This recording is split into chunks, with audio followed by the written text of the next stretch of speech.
محامي يمني يكشف مصير اليوتيوبر مصطفى المومري ويتحدث عن مفاجأة. تفاصيل خطيرة.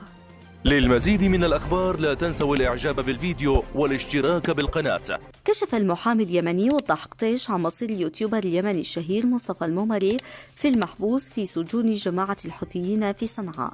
وقال قطيش في منشور على صفحته في فيسبوك: زرت المومري وحمود المصباحي اليوم بمعية الأخ والزميل محمد عبد الكريم من أجل الاطمئنان على صحتهم واستكمال التوكيلات من أجل تصوير ملف القضية والدفاع عنهما وطلب الإفراج عنهما بالضمان. وأضاف: لنتفاجأ أن الملف قد تمت إحالته من النيابة الجزائية المتخصصة إلى المحكمة الجزائية، وقد تم تحديد أول جلسة لنظر القضية إلى يوم غد الأربعاء.